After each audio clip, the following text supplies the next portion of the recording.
Video பார்க்க போகிறோன்னா, ஆடு வளர்ப்பு உங்களுக்கு செட் ஆகுமா அப்படிங்கிறத உண்மையான அனுபவத்துலேருந்து நான் வந்து சொல்ல போகிறேன் இந்த வீடியோவுக்கு. இந்த வீடியோ பார்த்திங்கன்னா எல்லாருக்கும் கிடையாதுங்க. ஆடு வளர்க்க நினைக்கிறீங்கன்னா முதல்ல ஒரு கேள்வி எல்லாருக்கும் வந்து கேட்குறேன், அதுக்கு வந்து பதில் சொல்லுங்கள்.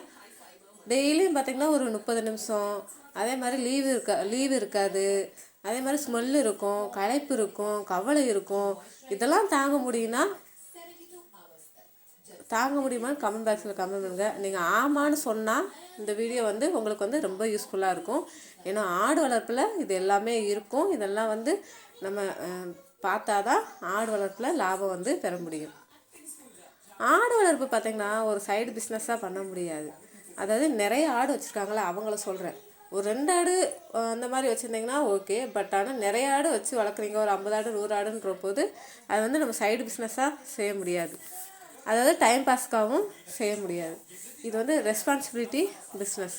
ஏன்னா நம்ம வந்து கேர் எடுத்து பார்த்துக்க வேண்டிய ஒரு தொழில் தான் இந்த ஆடு பிஸ்னஸ். ஒரு ஆடு சோர்வாக இருந்தால் நாளைக்கு பார்த்துக்கலாம் அப்படின்னு சொல்லிட்டு அதை வந்து விட்டுற முடியாது. அதுக்கு வந்து ஆடுக்கு வந்து எப்பயுமே நாளைக்கு கிடையாது. அதுக்கு வந்து எப்பயுமே இன்னைக்கு என்ன அது தீவனம் எடுத்துக்கிறோம் அதோட வாழ்க்கை இன்றைக்கி தான்.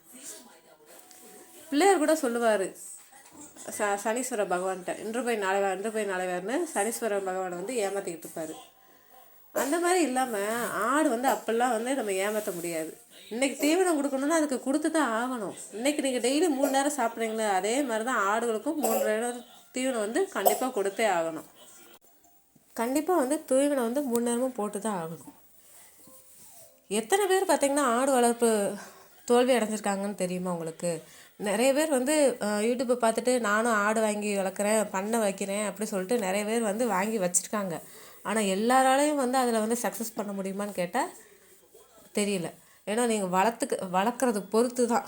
ஏன்னா வந்து நிறைய பேருக்கு வந்து அதோட தீவனம் என்ன, இந்த நோய் மேலாண்மை இதெல்லாம் தெரிஞ்சுக்காமையே அவங்க ஒரு ஆசையில் வந்து வாங்கிடுறாங்க. பட் ஆனால் வந்து ஆடு வளர்ப்பு தொழில் வந்து இப்போ ஒரு வேலைக்கு போனால் நம்ம அந்த வேலையில் உள்ள எல்லாத்தையுமே நான் கவனித்து பார்க்கணும் இல்லையா? அதே மாதிரி தான் இதுவும் நம்மளோட வேலை தான். ஆடுகளை பார்த்துக்கிறது இதெல்லாம் வந்து நம்மளோட வேலை. அதனால் தோல்வி அடைஞ்சிச்சுன்னா ஆடு இறக்குறது அப்படிங்கிறது கிடையாது. ஏன்னா மார்க்கெட் இல்லாதனாலையும் கிடையாது. அதே மாதிரி பார்த்திங்கன்னா உடனடி லாபம் எதிர்பார்க்குறாங்க இல்லையா?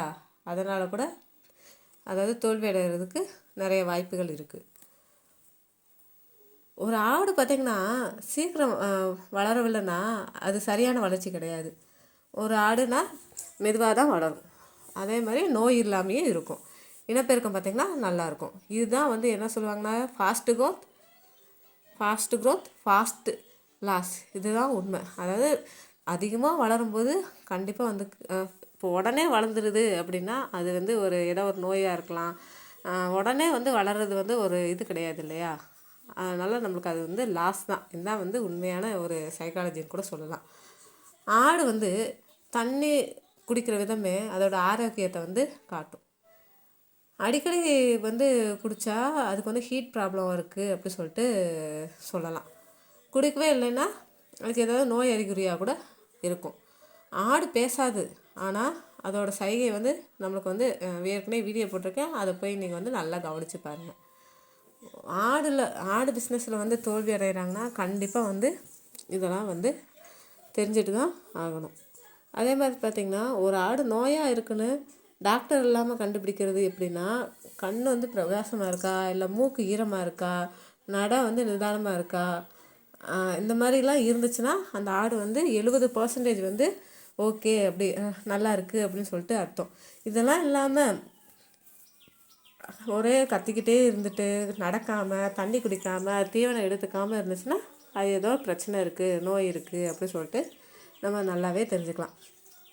ஒரு ஆடு பார்த்திங்கன்னா ஃபஸ்ட்டு 6 மாதம் செலவு, அடுத்த 6 மாதம் பொறுமை, இதெல்லாம் வந்து நம்ம அவசியம் தெரிஞ்சுக்கணும். ஃபஸ்ட்டு 6 மாதத்தில் வந்து நம்ம வந்து செலவு பண்ணோன்னா அதுக்கு அடுத்த 6 மாதம் வந்து நம்ம பொறுமையாக இருக்கணும். அதுக்கப்புறம் தான் அதோடய லாபத்தை வந்து நம்ம பார்த்துக்க முடியும். இதெல்லாம் வந்து நம்ம தெரிஞ்சுக்கிட்டா தான் ஆடு வளர்ப்பு வந்து நம்மளுக்கு வந்து சக்ஸஸ்ஃபுல்லாக இருக்கும். அப்படி இல்லை, இதெல்லாம் இல்லை நான் 2 மாதம் தான் வளர்ப்பேன், எனக்கு 3ஆவது மாதம் அமௌண்ட் வேணும் அப்படின்னா கண்டிப்பாக முடியாது.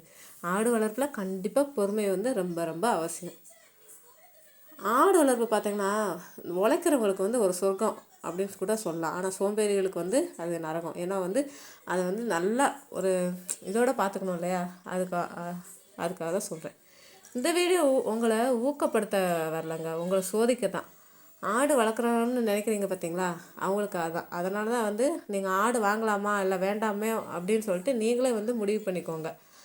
ஏன்னா ஆடு வளர்ப்பு வந்து பணக்காரன்லாம் ஆக்காது. ஏன்னா நம்மளுக்கு வந்து ஒரு வருமானம் கொடுக்கும்.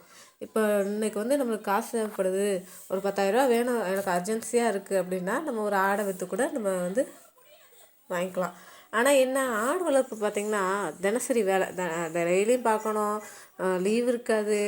அதே மாதிரி கவனமாக அதில் வந்து பார்க்கணும். இதெல்லாம் வந்து நல்லாவே நம்ம பார்க்கணும். ஆடு வளர்ப்பு தோல்வி வந்து எதனாலனா தீவனம்னால கிடையாது, நோயினால கிடையாது, மார்க்கெட் இல்லாமல் இல்லை. நம்ம உடனடி அதாவது நம்ம இப்போயே நம்மளுக்கு லாபம் வேணும்னு நினைக்கிறோம்ல, அதனால தான். ஆடு வளர்ப்பு வந்து ஒரு ஸ்லோ பிஸ்னஸ் தான். இப்போ நாங்கள் கூட போன வாரம் ஒரு ஆடை விற்றோம். ஆனால் இன்னுமே அதுக்கு வந்து காசு வந்து சேரல. ஆடெல்லாம் வந்து பிடிச்சிட்டு போயிட்டாங்க, பட் ஆனால் இன்னும் காசு வரல. அது மாதிரி நம்ம வந்து எல்லாமே அக்செப்ட் பண்ணிக்கணும். எல்லாத்தையுமே வந்து பண்ணால் தான் ஆடு வளர்ப்பில் ஒரு நல்ல இதை வந்து லாபத்தை வந்து எடுக்க முடியும். ஒரு நல்ல ஆடு எப்படி வளரும் தெரியுமா, மெதுவாக அமைதியாக நோய் இல்லாமல் தான் வளரும். அதனால் சீக்கிரம் வளரல அப்படி சொல்லிட்டு தயவுசெய்து கவலைப்படக்கூடாது.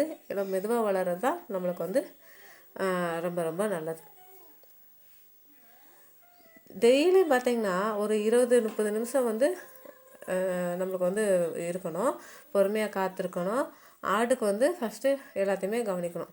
இதுக்கு 3க்குமே நீங்கள் ஆமான்னு சொன்னால் ஆடு வளர்ப்பு வந்து உங்களுக்கு வந்து செட் ஆகும். இல்லைன்னா இன்னொரு வேலையை வந்து தேடுங்க கண்டிப்பாக. ஏன்னா இது வந்து தோல்வி கிடையாது, ஆனால் புத்திசாலித்தனம். இதெல்லாம் வந்து நம்ம தெரிஞ்சுக்கிட்டா தான் நம்ம வந்து ஆடு பிஸ்னஸில் வந்து சக்ஸஸ் ஆக முடியும். ஓகேங்களா? இதெல்லாம் வந்து கண்டிப்பாக வந்து நீங்கள் தெரிஞ்சுட்டு அதுக்கப்புறம் ஆடு வாங்கி வளருங்க. ஓகேங்க, உங்களுக்கு ஆடு வளர்ப்பு செட் ஆகுமா இல்லை வேறு தொழில் நல்லதான்னு நீங்களே வந்து கமெண்ட் பாக்ஸில் கமெண்ட் சொல்லுங்கள். நீங்கள் என்ன முடிவு எடுத்துருக்கீங்கன்னு. இந்த வீடியோ உங்களுக்கு பிடிச்சிருந்தா கண்டிப்பாக லைக் பண்ணுங்கள், ஷேர் பண்ணுங்கள், சப்ஸ்கிரைப் பண்ணிக்கோங்க. அடுத்து என்ன டாபிக் போடணும் அப்படி சொல்லிட்டு நீங்களே வந்து ஒரு கமெண்ட் பாக்ஸில் கமெண்ட் பண்ணிடுங்க. வேறு ஏதாவது ஆடு சம்மந்தமாக டவுட் இருந்தாலும் நீங்கள் வந்து ஃபோன் பண்ணி கேட்கலாம், இல்லைன்னா வந்து கமெண்ட் பாக்ஸில் கமெண்டில் கேட்கலாம். நான் கண்டிப்பாக ஒரு நாளைக்கு வந்து வீடியோ எடுத்து போடுவேன். இது வந்து ஆடு வளர்ப்பு நாங்கள் ரியாலிட்டியாக எங்கள் கிராமத்து அனுபவத்தில் நாங்கள் எப்படி வளர்த்து நாங்கள் என்னெல்லாம் பண்ணுறோம் அப்படிங்கிறது தான் வீடியோவாக நான் எடுத்து ஷேர் பண்ணிகிட்ருக்கேன். நாளைக்கு பார்க்கலாம் உறவுகளே.